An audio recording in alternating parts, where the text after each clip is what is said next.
She buried her twin sister on a Tuesday, and on a Wednesday 3 months later, she watched the same twin sister she had buried buy fabric at a Koka market.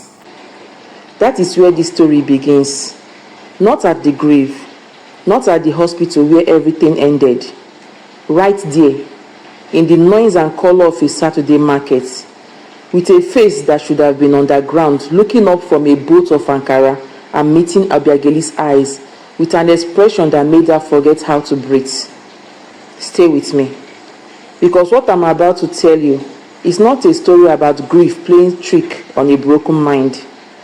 It is not a story about resemblance or coincidence or the way lose makes us see what we want to see. It is a story about what happens when a twin dies and the cord between them is never cut, and what comes back through that cord when it has been left open long enough. My name is Jessie, your narrator, and by the time this story ends, you will understand why the Igbo people say this.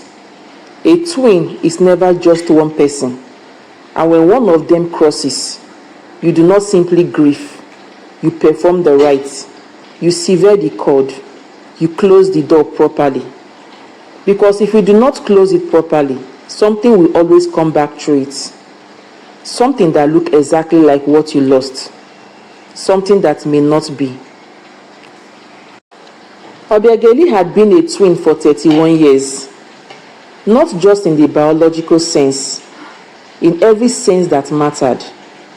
She and Adeze had entered the world together on a raining Thursday in November, screaming simultaneously according to their mother, as if they had rehearsed it.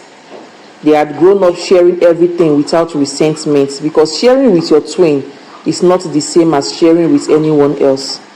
It is simply existing in a place that happened to contain two of you. They were not the dramatic kind of twins that people write stories about. They do not feel each other's physical pain across distance. They did not communicate without words. What they had was quieter and more fundamental than that. They were each other proof that the world was bearable. That was the entire substance of it. As long as Adeze existed somewhere in the world, Obiageli knew the world was a place worth being in. Adeze died on a Tuesday in March in a hospital in Onitsha. She was bringing her first child into the world. The baby came out screaming the way babies should scream. Adeze did not survive the hour after. And when the nurse came to the waiting room and said what nurses are trained to say in those moments, Obiageli felt something happened inside her that no language she knew had a word for. It was not grief exactly. It was the specific sensation of a thing, discovering that it was only ever half of itself, and the other half has just been permanently removed. She stood up from the waiting room chair. She walked out of the hospital. She stood on the pavement in the afternoon sun. She stood there for a very long time. She could not remember how to breathe as one person. She went home to Umuleri. She performed every rite her mother had taught her, and every rite the elders of the village came to guide her through. She sat with the body. She washed her sister's feet. She plaited her sister's hair one last time with her hands so unsteady that she had to start 4 times before she was satisfied. She placed the white clothes herself. She spoke the final words. She was there at the graveside from the first shovel of earth to the last. She did not leave until the mold was finished and the elders had spoken and the lamp had been lit. She performed every rite except one. She did not know about that one yet. She stayed in Umuleri for 3 weeks after the burial to help with the baby, Adeze's son, the child who had come into the world by taking his mother out of it.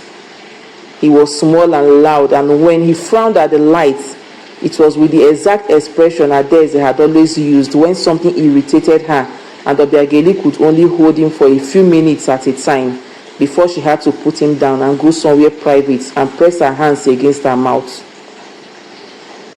Then she went back to Enugu.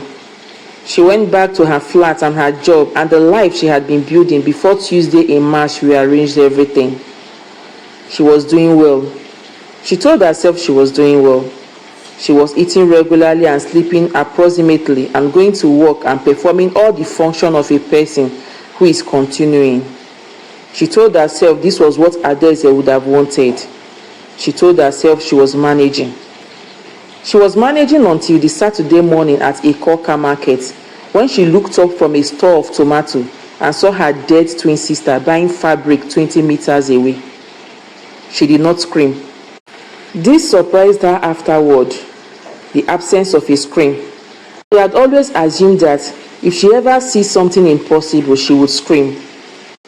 But what she actually did was go completely still in the middle of a moving market crowd with a tomato in her hand and stare. The woman had Adaeze's face, not similar to Adaeze's face, not reminiscent of it, her face.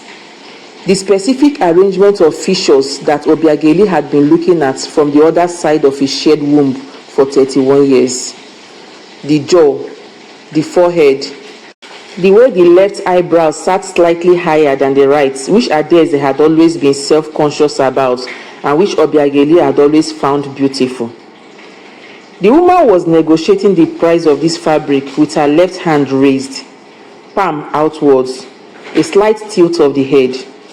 It was Adaeze's negotiating gesture, the one she had used at every market from the time she was 12 years old.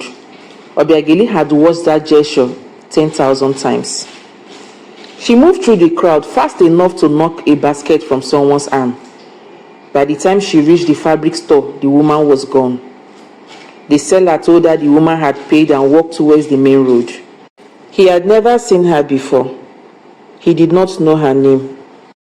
Obiageli stood at the store until the seller started giving her consigned looks. Then she walked home. She sat in her flat.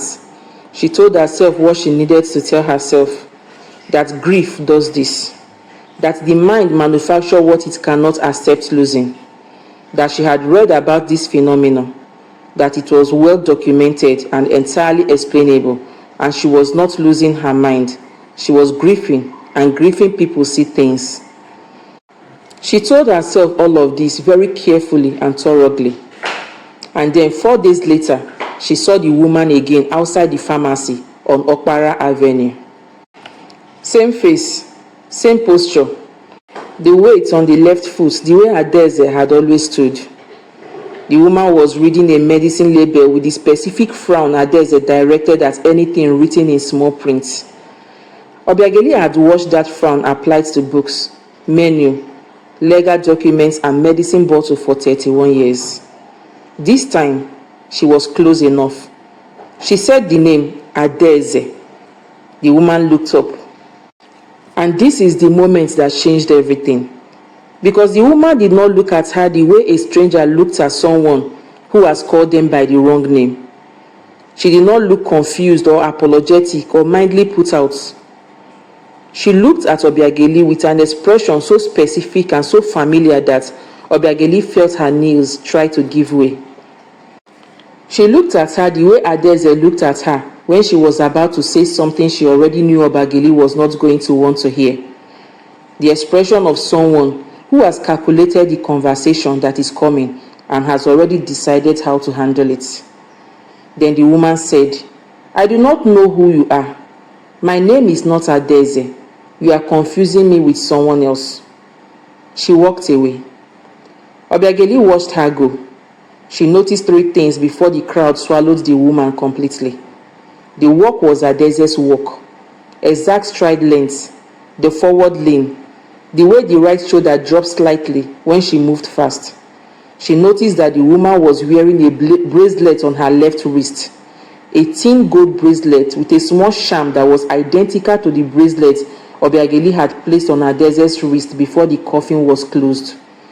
And she noticed that the woman turned left at the corner, the direction of the road that leads out of Enugu towards Umuleri, towards the grieve. The chief priest of Umuleri was a man named Ezogo. Obiageli drove to Umuleri that same evening. She did not call ahead. She went directly to the compound and she sat across from him and she told him everything without preamble because she did not have patience for preamble. The markets, the pharmacy, the bracelet, the work, the expression, the direction the woman had turned at the corner. Ezogo listened without interrupting. He asked no question until she finished. Then he asked one. He said, "When your sister was buried, who performed the twin rites?" Obiageli said, "I performed every rite. I was there for all of it. I did everything." Ezogo said, "The general rites, yes, but the twin rites specifically, the rite of severance, who performed that?" Obiageli looked at him. She said, "I do not know what that is." And the silence that followed that sentence was the heaviest silence she had ever sat inside. Ezogo was quiet for a long time. Then he leaned forward. He spoke carefully, the way people speak when they are about to explain something that cannot be unheard. He said, "When twins are born, they are connected by more than blood. There is a cord between them that exists in the spirit world, not visible, not physical, but real in every way that matters. This cord is why twins feel the things the other feels, why they know things about each other that nobody told them, why the death of one twin hits the other the way it does. It is not sentiment, it is a literal severing of something that has been woven between them since before birth."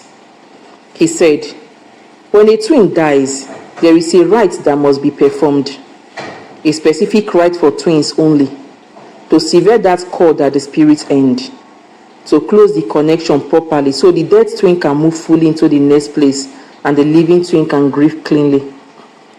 He stopped. He said, "If the rite is not performed, the cord stays open. The dead twin cannot go all the way across. They are held at the boundary between this world and the next. Not alive, not fully passed, suspended.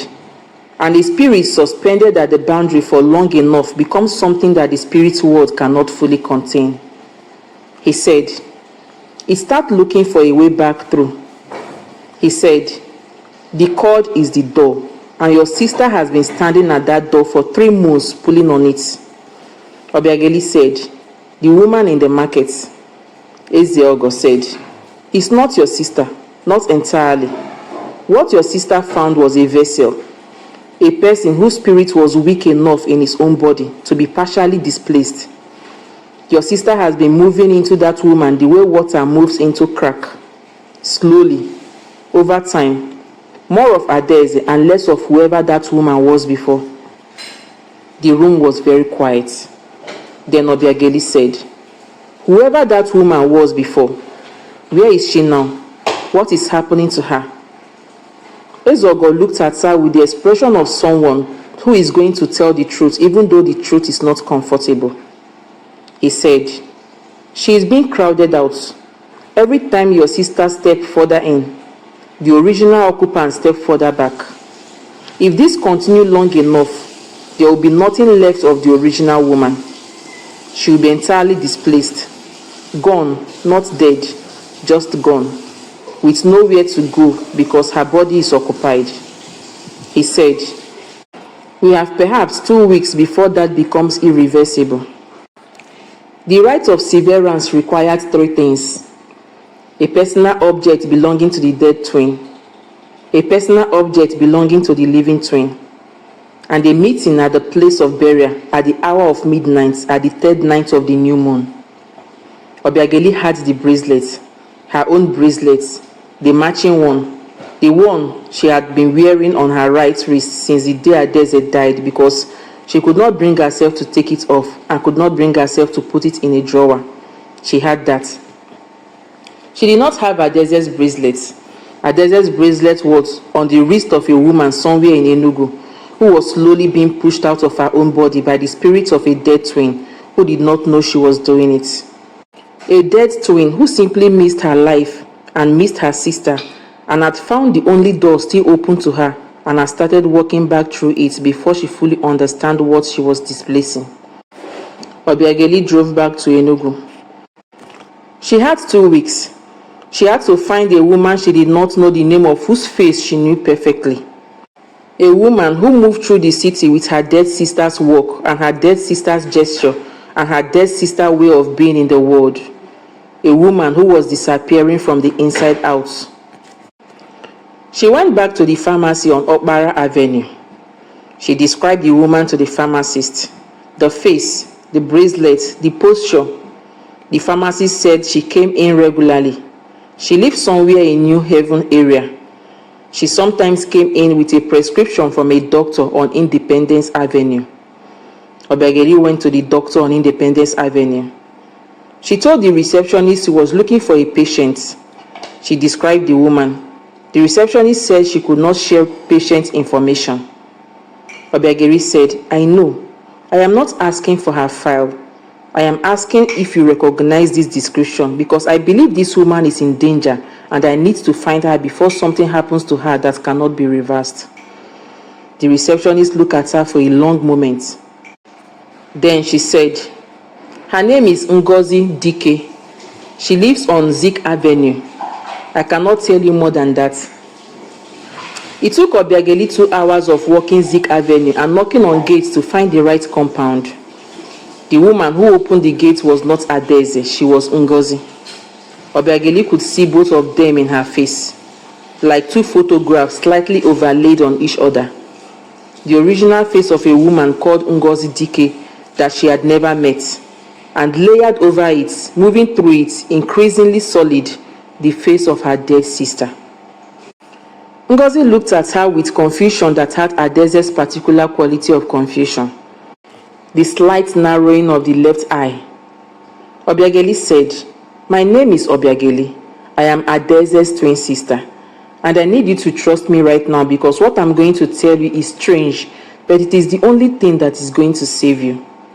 Ngozi stared at her. Then she said something that stopped Obiageli cold. She said, "I have been dreaming about you every night for 3 months. I do not know your face, but I know your name. Someone keeps saying it in my dream, Obiageli, Obiageli, come and close the door." She said, "I thought I was losing my mind." She said, "Please come inside." Ezogo performed the rite at the graveside at midnight on the 3rd night of the new moon. Obiageli stood at her sister's grave with her bracelet on her right wrist. Ngozi stood beside her with the bracelet that had been placed there on the day of burial on her left wrist. The bracelet that should have been underground. The bracelet that Adeze had somehow brought back through a cord that connected them. The rite was not dramatic. It was not fire and noise and visible spirits moving through the dark. It was quiet. It was words spoken in a language older than the version of Igbo currently spoken. Words that Ezogo said carefully and specifically, the way you say something that only works if every syllable is exactly right.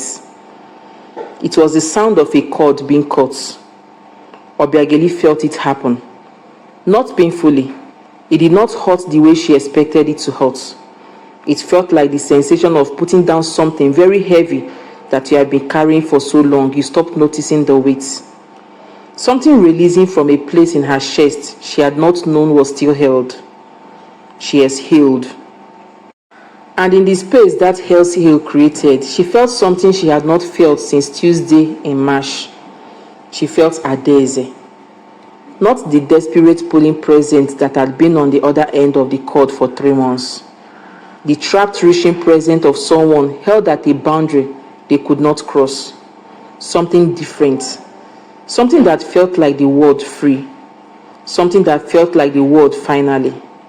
Something that moved through her the way their mother's voice used to move through them both when they were children, and she called their name, and they knew by the sound alone that everything was all right. Then it was gone. Not gone the way Adeze has been gone since Tuesday in March. Gone the way something goes when it had reached where it is going. Gone in the right direction. Gone completely. Ngozi made a sound beside her. Obiageli looked at her. Ngozi's face was her own face again, just hers. The photograph overlay had separated itself. Whatever had been moving through her had moved out. She was standing at a graveside at midnight, looking like a woman who was just being returned to herself after a long time somewhere else and does not quite know what to do with the solidity of her own body. She said, "It is gone." She said, "Whatever was inside me, it is gone." Obiageli said, "I know." Ngozi said, Was it your sister?" Obiageli looked at the grave, the mold of earth, the market, the small lamp that Ezogo had placed and that was still burning in the still midnight air. Ngozi said, "She did not know she was hurting you. She just knew the door was still open and she missed it. She just missed being here." Ngozi was quiet. Then she said, "I could feel it. I did not know what it was, but for 3 months I have felt someone else's memory inside my own. Someone else's feeling. I kept craving food I had never liked. I kept going to places I had never been to and knowing exactly where everything was. I woke up one morning and I could not remember my own mother's face for almost an hour." She said, "She was going to my favorite places, wearing my shoes. I kept feeling what it felt like, but somewhere I had never been." Obiageli thought about the market, the fabric store, the negotiating gesture with the left hand. She said, "She was going to her favorite places, not yours. She was wearing her shoes. She was living her life in the only way still available to her."